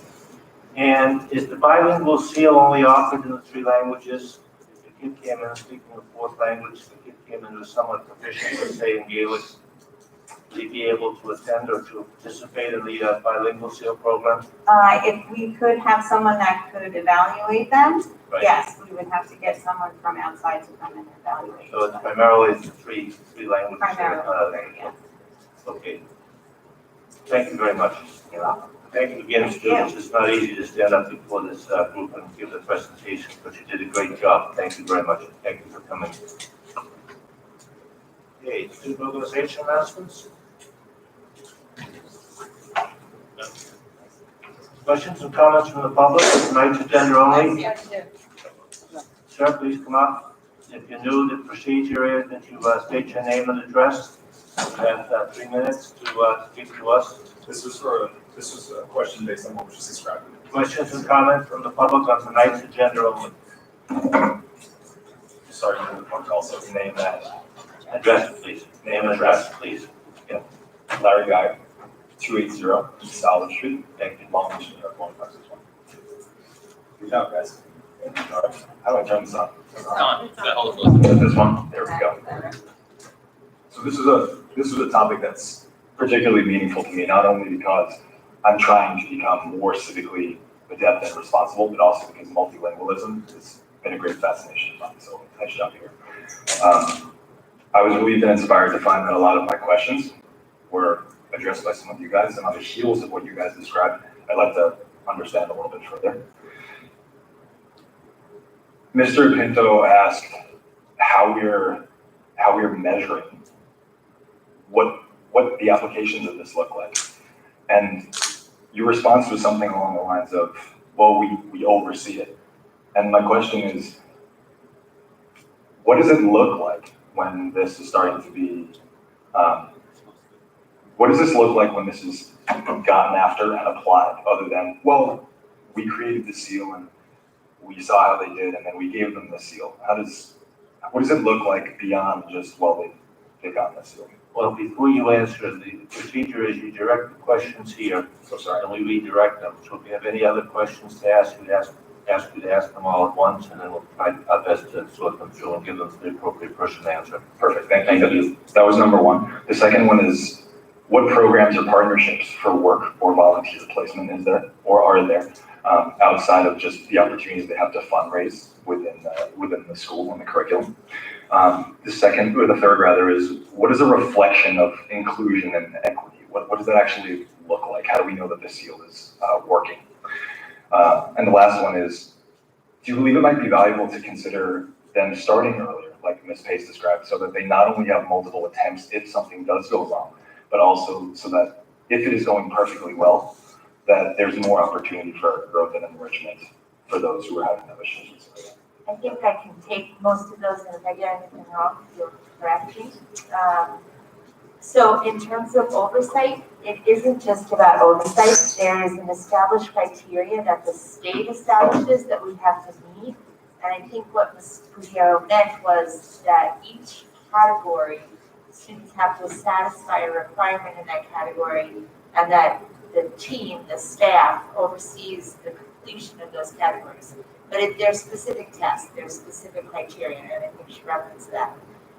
In terms of going beyond that and opportunities for work, so I have two things to say to that. We do have a number of opportunities for students to get involved in the community in a variety of ways. This gentleman spoke about being involved in local church. We work closely with our community organizations, and we have an internship coordinator at the high school who will place students in volunteer opportunities or work opportunities based on their interests and needs. But in addition to that, we just encourage kids to do this in their community organically. It's better if students select and come up with their own ideas because it's the things that they're passionate about. So for Natalia to run that whole program last year, that was something that spoke to her. So sometimes the students come up with ideas, we just support them and say, green light, go for it. In terms of, the second thing just along that point is that both of these are relatively new. We've participated in the Civic literacy for 2 years, and we are one of the 50 districts in New York State piloting the seal of civic readiness this year. So I think as we kind of develop it more, we'll work on the continuum of experiences, and this relates to your question that started earlier too, so that, yeah, the work for the seal is your capstone in graduation, but ideally, everything that we're doing should lead up to that work, so that it's not really a one-year project, it's just the culmination of which we're working on for a few years. Along those lines, Teresa didn't say this in our presentation tonight, but we've been working with Nassau Community College to see if they can provide dual enrollment for a number of our courses at the high school who need credit.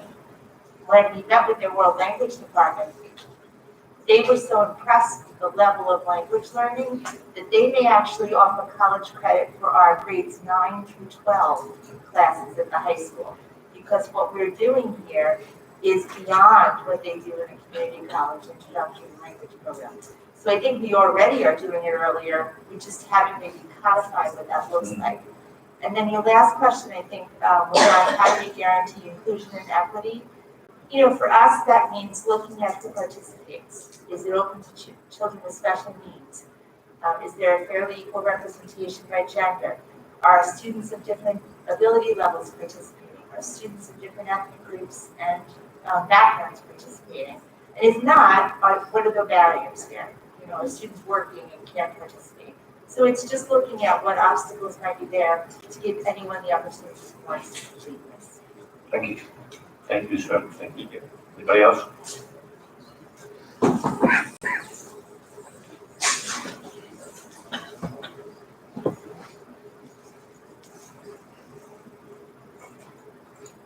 Oh my God. Judy Gunning, 410 East Broadway, Long Beach. Since the theme tonight and the agenda tonight talked about civic readiness, I'm going to stretch what I'm asking you because the proposition of opting out for the sale of marijuana there's going to be a public hearing held by the city of Long Beach on Wednesday, November 17th. I have written to them asking them to please postpone it because that is the night of your Morning Madness fashion show. So far I've gotten no response. I would have waited till the next school board meeting and sent you written stuff so we could talk about it. However, there's no time because the next school board meeting is the night before. the next council meeting rather is the night before their hearing, they're having it separately.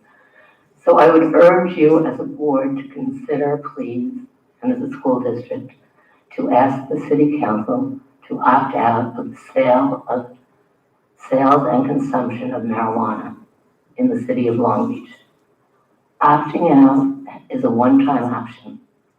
You can opt out only until December 31st of this year. Never again will there be that option. We haven't had time yet. We will for the hearing. I'm still praying we can get it postponed a little because we do have some time. And would ask you to join me in that effort as well, because for me, most of the people that I know of who would speak out and speak forcefully are going to also be supporting Morning Madness. The irony of making money and having a function to give our kids a safe and substance-free after-prom party, while the city council has invited the marijuana industry to also present as well as us. The reality is the 5 members of the city council get to make this decision. If they opt out, they can always opt in. For me, the concern for our kids and everybody else is that there's very little understanding of what's within the bill. For example, you cannot limit delivery, ever, if you opt in or out. Opting out gives you a time to wait and see how it plays out in Riverhead that opted in, see what the reality is, see if the pie in the sky idea of tax money really exists, or if the experience of the state of Colorado, where they spend $450 in ancillary services like increased law enforcement, counseling, etc., for every dollar they take in. So I would really ask you to join with us and join with the kids and help protect them. So far, Island Park, Lawrence, Rockville Center, Lynbrook, all independent, have opted out. I understand the town of Hempstead is leaning towards it, which would take care of the rest of our contiguous. Your time is up before this meeting. Thank you very much. Thank you. Thank you. Bye. Anybody else? Just for tonight's agenda only right now. That's right, yes. John Pastuch, 428 West Market Street. And things like that is that we're looking for equity of outcomes and a job of demonstrating equity of opportunity, especially as pertains to the student who would be able to write an essay about their work because they would be unable to do something that is not work and they need the opportunity to learn the same way. I thought that was fantastic and I wanted to say I appreciate that. Some of the things also regarding tonight's agenda are we've continued to talk a lot about honor society and about kids who have really high achievement as it pertains to their schooling. And I think that it's something that I won't have the opportunity to speak about on the committee or the subcommittee that I'm on because it's not the part of the subcommittee that I'm participating in. But I think create opportunities to celebrate process. I don't believe that we need to be only celebrating the kids who are able to achieve. This is the grade that you got on the standardized test that we created for you to take to demonstrate that you knew this material. I just don't think, I think there's a way to rate kids who are just doing the work as well as the kids who are achieving the score. So we'll talk about. I guess I'll take that into the committee. Dr. Romanelli, we've had 2 meetings now on committee, and I don't know that anything has actually gotten done, and there haven't been any emails in between, and I can't help but feel like we're spinning our wheels. I would look towards anything we need to expedite the process by which we actually take action and execute on the things we're talking about in committee. And finally, as it pertains to tonight's agenda, I know that it's imperative for students to be able to find and choose their own options for volunteer. They have to know what their options are, and I would like to make it clear, I didn't know about this until tonight, but my business is right here in town. I'm happy to make it a place where kids can volunteer. Okay, thank you, Dr. Pastuch. Anybody else? Commissioners report for September 2021. I have a motion for approval of minutes for executive session and regular meeting of October 26, 2021, and executive session of October 30th, 2021. Motion. I have a second. Second. Any discussion? Ms. Pace? Yep. Ms. Pinto? Yes. Ms. Corona? Yes. Ms. Conway? Yes. I vote yes.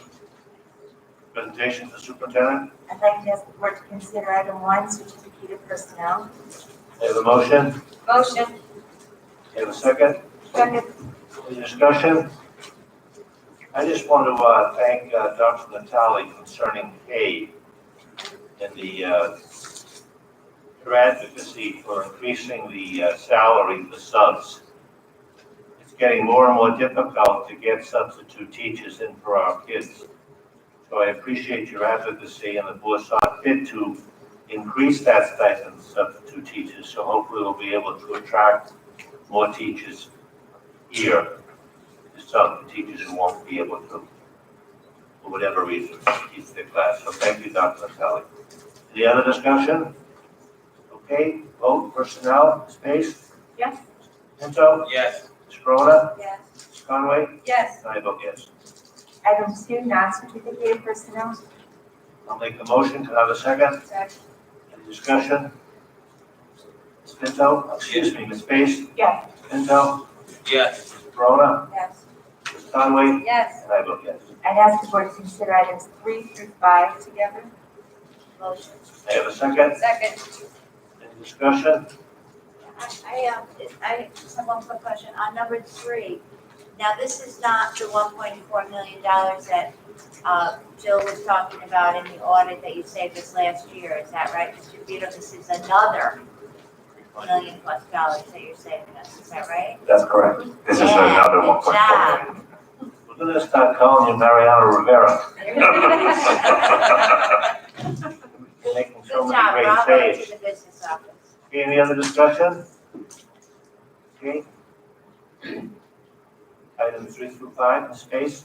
Yes. Pinto? Yes. Ms. Corona? Yes. Ms. Conway? Yes, and I would just like to thank for that donation of the 40 new chess sets to the nonprofit. That was wonderful. And I vote yes. Item 6 is the first reading of a policy on sexual harassment of students. No action is necessary, and I'd ask the board to consider items 7 through 10. You have a motion? Motion. Have a second? Second. Any discussion? Okay, Ms. Pace? Yes. Pinto? Yes. Ms. Corona? Yes. Ms. Conway? Yes. And I vote yes. Okay, any additional new or old business, if any, Board of Education? Conway? Thank you, Dr. Ryan. First, I would like to say thank you to Mr. DeVito for getting the bathrooms fixed and the gym for the girls. Thank you so much. The girls were very happy. Please extend my gratitude to Mr. Kramer. Would you be able, I understand that we had some difficulties at the middle school in Lido this week surrounding the boiler. Would you be able to just explain some of the circumstances surrounding that issue? Okay, I'm going to try to do it briefly but comprehensively. Yeah, thank you. So we have 3 boilers over in Lido that can heat various parts of Lido, most of Lido and a small part of the middle school. The 3 boilers were put in after Superstorm Sandy, and they're all hooked up to special piping that sends the heat to the different areas of the building. Boiler number 1, which we replaced recently, $500,000 was included in the budget so that we can get that up and running.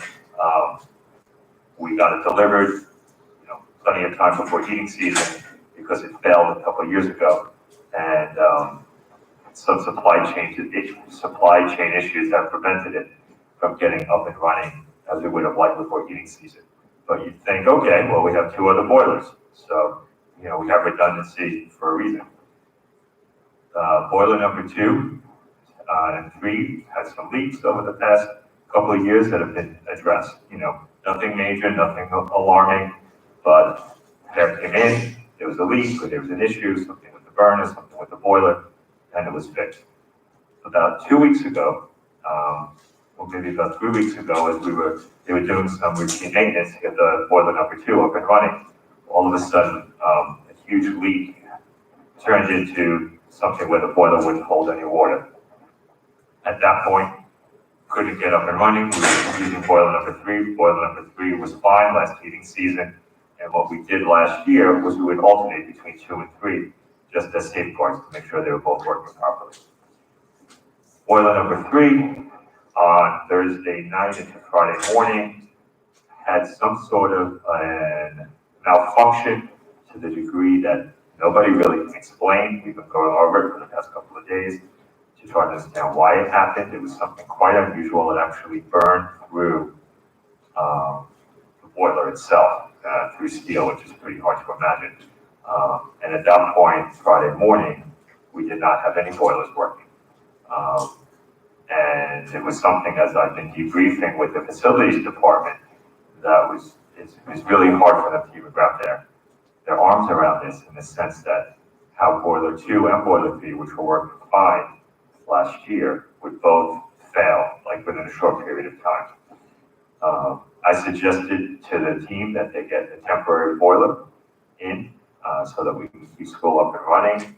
We got the temporary boiler, I think, on Friday. That wasn't much of an issue immediately, but what happens is that the piping has to be installed to connect, and this would have happened if we got a temporary boiler at any point, into the system. Like, it's not something that you can just get a temporary boiler and turn the switch and turn it on. It has to be piped in a certain way that actually it took a couple of days to do. And now we are using the temporary boiler, and that's properly hooked up. Hopefully boiler number 1 will get online immediately, so we have that backup. But hopefully that explains what happened. That's a lot. So it sounds like your men were very busy all weekend long trying to fix the pipe so our kids can go back to school. Wow, so thank you for that. My next question really isn't a question, but it's regarding the opt-out letter that Ms. Vining had mentioned. I was planning on bringing it up tonight anyway. I would like to make a motion to send a letter to the city of Long Beach in favor of opting out of the Marijuana Regulation Act. If so, thank you. If so, I'll write the letter out and I'll have it for your signatures. I guess Mrs. Vining has said, deemed a sense of urgency. When would we have that letter, or will we have it out? We can have that out as soon as possible. As soon as possible as when? Friday? Okay, very good. Okay, thank you. Yeah, is that okay with the board members as well? I think we have to vote. We have to vote, right? Yes. Yeah. Any discussion? Okay. Space? I vote yes. Pinto? Yes. Sparona? Yes. I vote yes. I vote yes. Thank you. Ms. Conley? Can I say that one thing? I would like to thank Judy Vining for bringing it to their attention that they're having the meeting the night of Morning Madness. I am planning on attending the Morning Madness meeting, so if you could keep us posted on that, I'd appreciate it. Thank you. Anybody else? Okay, I'd like to, Sorry, I'd like to ask Mr. DeVito, now that the auditors aren't around us and not above us, are you pleased with the services rendered by the auditors at the district hires? I probably meant the word intrusive, and I used a stronger word, invasive. But in terms of their presence and in terms of their professionalism and their conduct, are you satisfied with their? Yes. Yes, I am, both, whether it's the external auditors or the internal auditors are very professional. They collaborate with us to get the job done, and no issues there. All right, that's good. No, thank you. On the space? Yep, sorry about that, Doc. I do have one other question. I wanted to find out if there was any update from the letter that we sent to the state regarding masks, if there was any information from the governor about metrics or. I do not believe we got any official information back from the store. Did you receive any letters back? No, I don't think so. But I did hear, I was at a conference today and driving back, I heard Focal make a statement that she is working with the DOH on a metric by which we'll be able to mask mandated schools. I can't hear you, Jen. Sorry, she said that she is working with the DOH on a mandate, on a metric that will allow them to remove the mask mandate from schools. She did not give any indication on when that metric would be ready or when the mask mandate would be removed. But it's the first I've heard her mention it publicly, so that at least is good. Any other Board of Ed, additional new role Yeah, business? I have a couple of things, but let me Okay, just follow up a little bit on what Mrs. Page just asked. Is there any point in us sending a follow-up letter or maybe going directly to Governor Hochul at this point? It just seems to me rude at the very least that we don't even get an acknowledgement that we sent a letter. I do remember a community member mentioning that other people that had sent letters to the Department of Health had at least gotten a response. So I'm not sure how the board feels about that. Thank you. I was gonna ask the same thing, so Oh, thank I'm you for, sorry. no, I'm glad you brought it up. Thank you for asking. I would be in favor of sending out a letter. I would also be in favor, so I think it's probably adequate for them. Yeah, I do too. Okay. So we don't have to draft that can go out tomorrow. I'm gonna email that. All right, great. Yeah. Use extra caps when you write it. Okay, good. All right, so I have a couple of other questions. I see that Nassau County is moving ahead with the red light bus cameras. I'm wondering if we've heard any updates from the county. We did receive paperwork that we needed to fill out and submit to them to participate in the program. It has been submitted, so we're just waiting for the green light, red light. I guess it's a red light. Okay, great. Okay, I also, at the last meeting, we had talked about decreasing the number of voting locations when we have our school district election down to 3, and I think you were gonna check, Dr. Gallagher, and see if we needed to. So there's no, Take any further actions. I don't wanna lose sight of that, because otherwise we'll be into. we did check, there is no further board action necessary, but because we are a city school district, we cannot move to one election district, which we had discussed, and just let people go wherever they want. So what we're gonna have to do is, since we're merging, I guess, with Lookout and Lido area and west with the Lindell area, when we do the legal notices, we would have to, include that change in the legal notices and put some kind of special notification to the residents in those areas that their voting location has changed, but no board actions. Okay, great, thank you. Okay, another thing. Now, we just find out since our last meeting that now vaccines have been approved for children 5 to 11.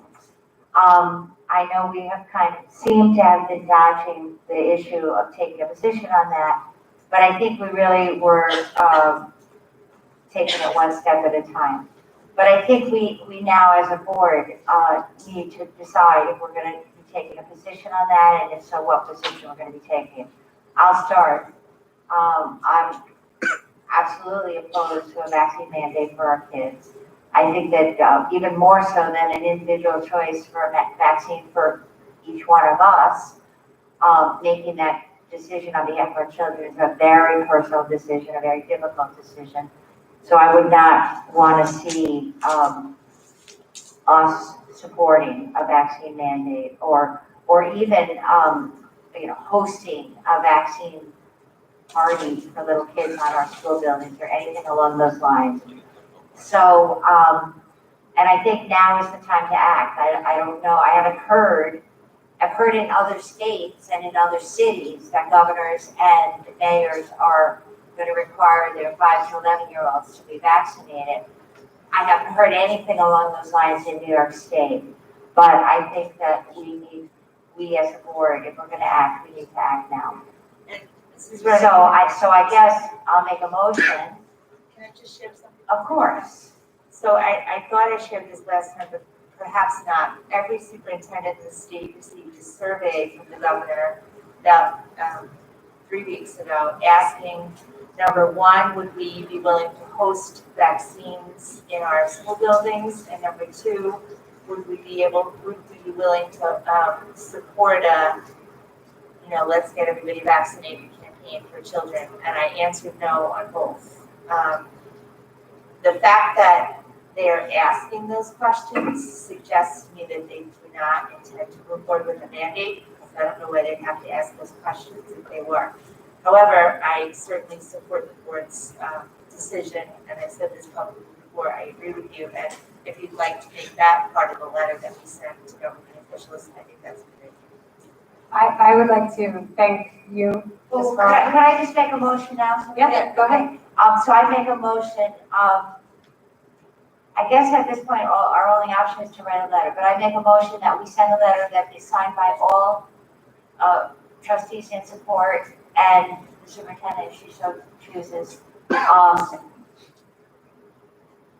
encouraging, or probably I'll think of a stronger word between now and then, Governor Hochul to not impose a vaccine mandate on our school children.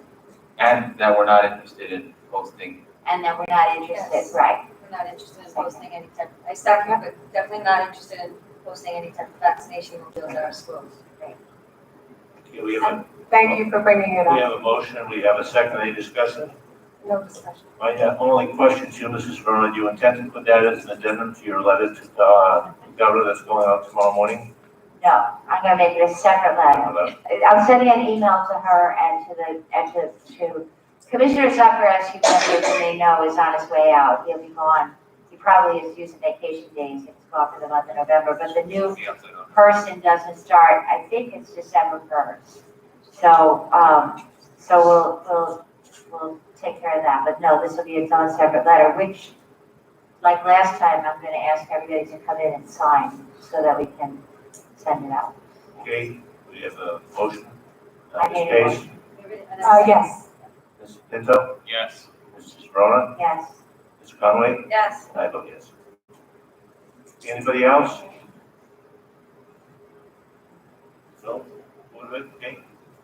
Questions and comments from the public?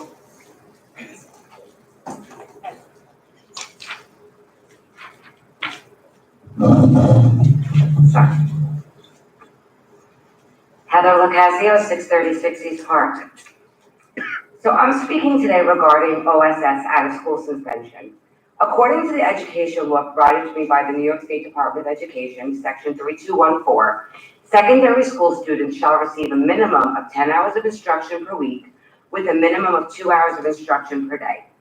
My son, who was placed on OSS, did not receive the education he was promised. I want to make it very clear that I am not here to dispute the rules as to why my son was placed on suspension, but I want to address the many missteps I feel the school made and the less than adequate attempts to rectify them. On the first day of virtual instruction, my son logged into Google Classroom and was met by a teacher who allowed him to log off after 15 minutes online. During that time, my son was told he could not be helped due to her limitation with the language he was taking. He asked several times to understand if he was logging in for extra help or if this was meant to be an actual class instruction, and he was not given clarity. I immediately reached out to most of you up there and other school staff members. The only response that I received was from Dr. Gallagher, who did not speak to the subject of OSS, just to the subject of my son's suspension.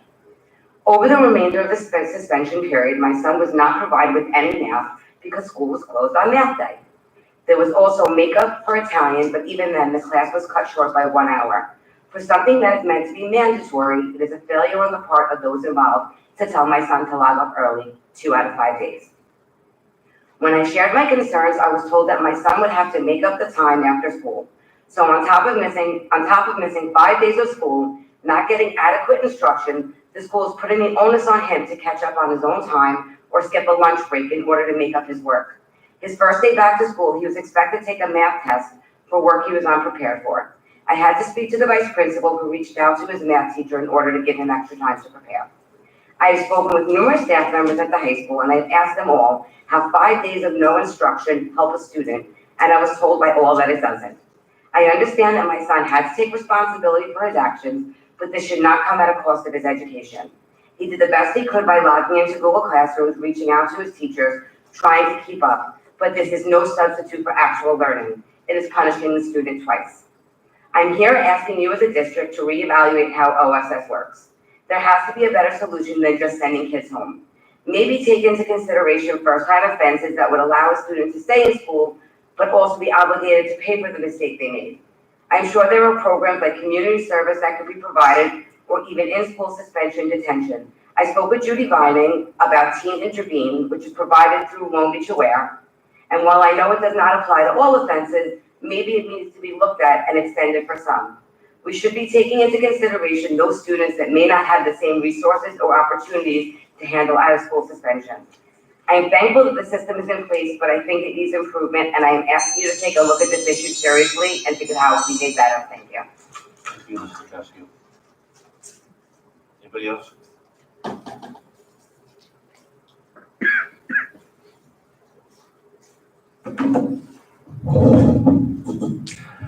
Andrew Wolf, 241 East Broadway.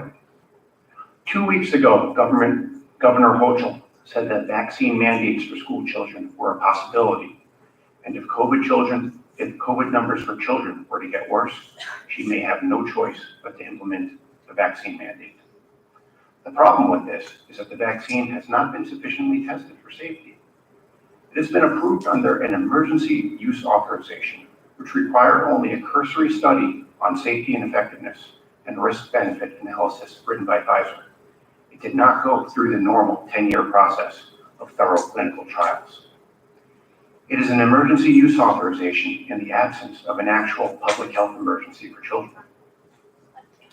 We are taking part in humanity's biggest experiment ever. But you know what? My kids are not lab rats. I've read the actual report submitted by Pfizer to the FDA, and you know what? Looking at their numbers, it doesn't look safe.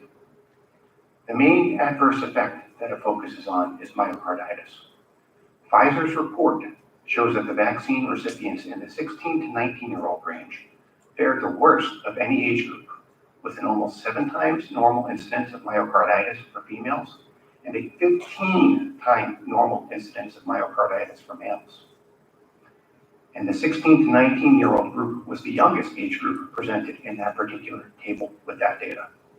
And if you look at the data in that table, you'll see that the younger the vaccinated age group, the worse they did with myocarditis. It also shows that the risk of myocarditis increases with the second dose. So if the age trend continues, we can expect our youngest grade school children to fare poorly.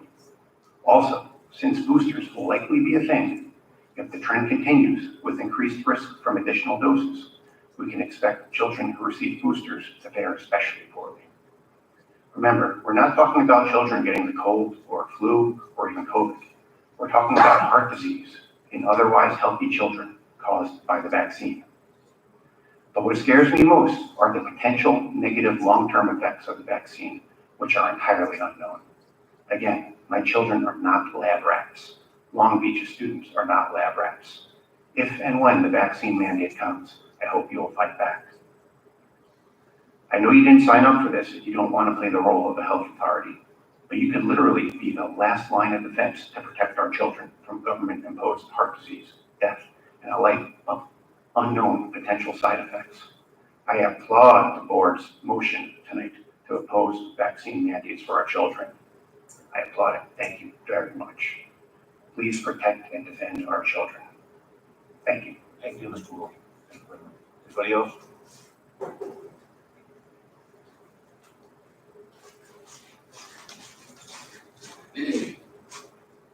Tammy Ackerman, West Penn Street.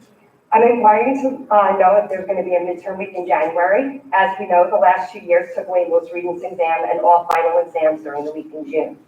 Many 10th and 9th grade students have not sat or taken an exam for more than 42-minute periods. The students that opted to take inter-Regents exams were given last year didn't have any penalty against them if they performed poorly, as grades could be removed from their transcript.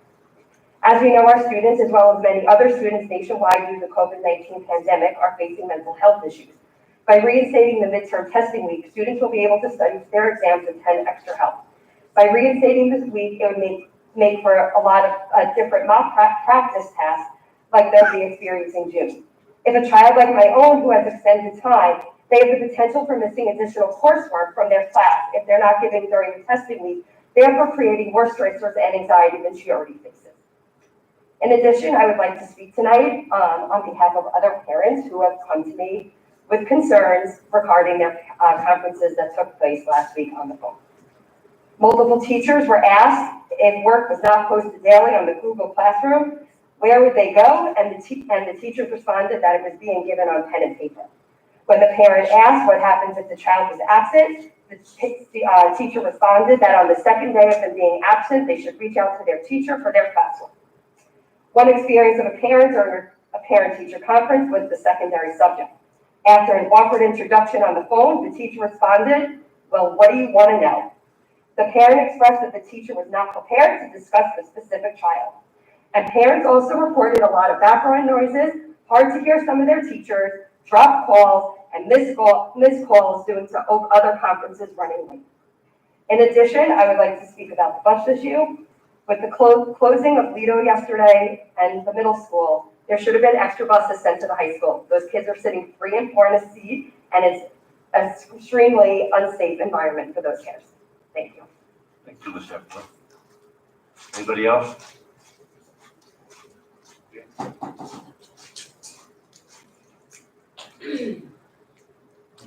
Sean Pascucci again, 428 West Market. Thank you. That was really, really, really refreshing, exciting, and frankly brave of you to do publicly, and I appreciate it. Dr. Gallagher, I do think it's a bit naive to believe that they're asking for information so that they can not do it. If I was looking to beat another team in a sport, I would want to know everything about them before I played the game. And I think that that's potentially where we're at, but that's irrelevant. I appreciate that you all took that vote. I would love for you to take it 2 steps further, if possible. One of them is that, first of all, that email, you can send that every day. You don't have to worry about sending too many to offend them. Every day, I would be sending an email. There's an assembly bill right now, A8378 with the New York State Assembly, that is up for adding the vaccine for the COVID to the New York State mandatory vaccination list for school. I think it's imperative that you write to whoever our state representation is and tell them that we don't stand for that as a city. Finally, the last thing I wanted to talk to you about was that each week is a small thing. We've talked about helping parents who are new to the district like myself start to learn about how we can find out about these things, all the things that happen within the school board, and that still is yet to happen to my understanding, and I would love to be able to keep myself more abreast of what's going on. Oh, the other one, I'm sorry. When vaccines do come out for kids in schools, I would ask that we don't ask kids who do not get vaccinated to wear a mask as a scarlet letter that their parents chose not to give them a shot. Can I ask you a quick question? Would you please Absolutely. send me that bill? I will send it to you right now. Okay, thank you, I appreciate that. Anybody else? Okay. Announcements? Long Beach Classroom Teachers Association. Administrator, Supervisor, and PBS group. Lisa?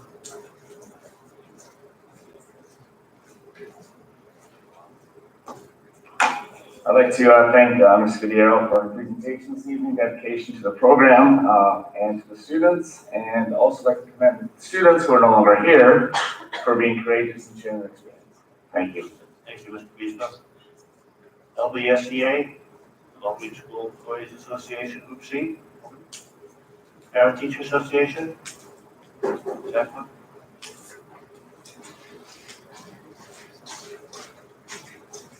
Hello again, just to let everyone know that our pie sale is ending on Friday for Thanksgiving, so please support the Long Beach High School Scholarship Fund. Thank you. Thank you. Okay, may I have a motion to adjourn? Motion. Second? All those in favor? Aye. Nice evening, everybody. Thank you for coming out.